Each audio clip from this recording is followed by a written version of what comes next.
She was the sickest person in the hospital. They saved her life.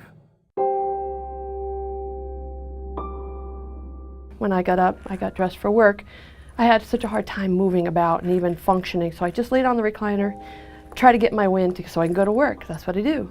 And it was my normal winter cold. I get a cough and a cold every winter. So my husband comes in, Jack. She's fine, huh? I said, are you okay?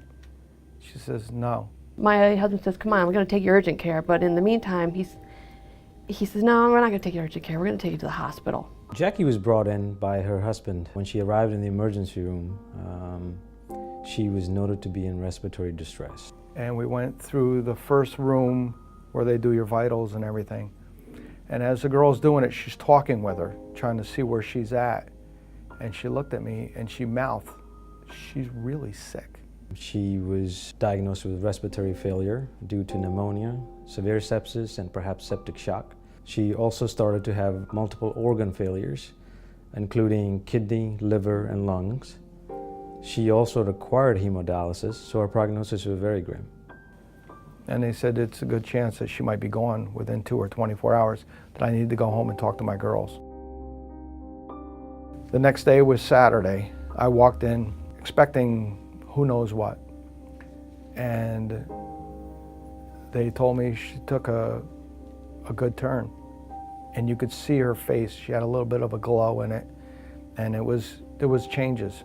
For the 2 weeks that she was in an induced coma, and every once in a while there'd be a little bit of a hiccup. And it's concerning, but the staff did a great job. Rehabilitation for me was great because the only thing I could barely move was my mouth. And I'm performing, I would say, at 85%. I'm working. I'm taking care of my family, doing everything that a mom's supposed to do. We were like family.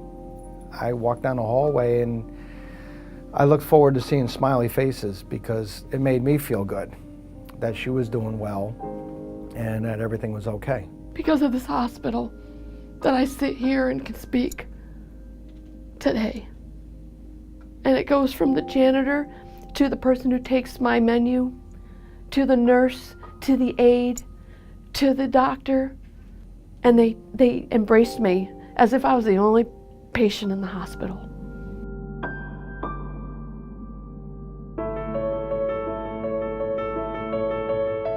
I think there are several things that differentiate New York Presbyterian Hudson Valley from other hospitals. The thing I hear the most from our patients is that as soon as you walk in the door, they can feel the warmth and the compassion and the empathy. Whether it's an environmental services worker who happens to be in the lobby and says, how can I help you? Where do you need to go? Or the nurse who is at the bedside asking about your family and if they need to call anybody for you. In 2017, our New York Presbyterian Medical Group has onboarded close to 40 new physicians in our key areas of strategic growth. I'm particularly happy tonight to welcome the Hudson Valley Cardiology Group to the New York Presbyterian Medical Group Hudson Valley. This team has been caring for patients for over 2 decades and providing exemplary care.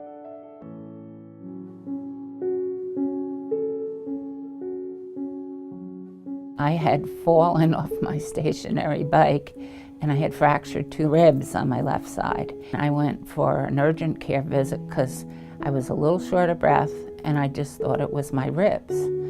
And lo and behold, it was a lot worse problems than fractured ribs.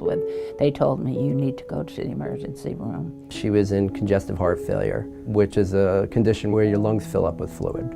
At the same time, it looked like she was having a small heart attack. And once that presentation identified her as a high-risk candidate, we transitioned her care to Columbia Presbyterian for further workup.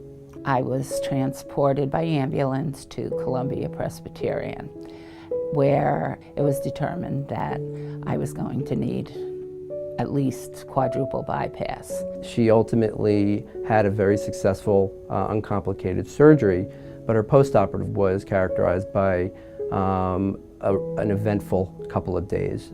She suffered 2 cardiac arrests. My son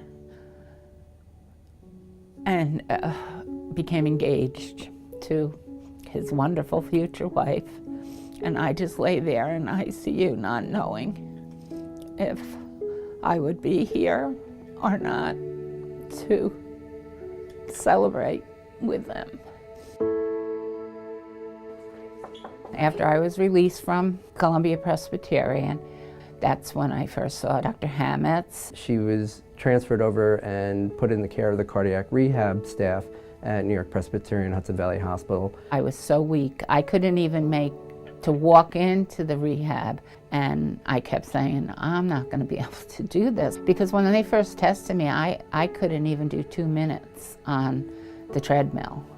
And when I left, I had, well, it was a good hour workup. I just graduated on Wednesday from 3 months of cardiac rehab. I'm very proud of that.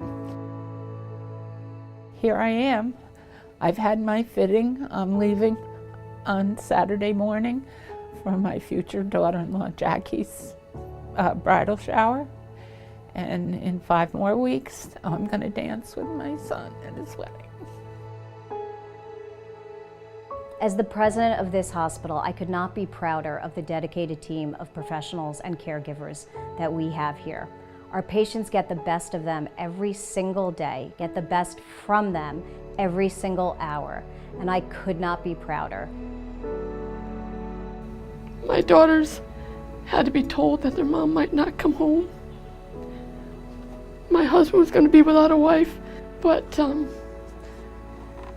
the grace of God, and God working with New York Presbyterian, I believe that New York Presbyterian truly saved my life.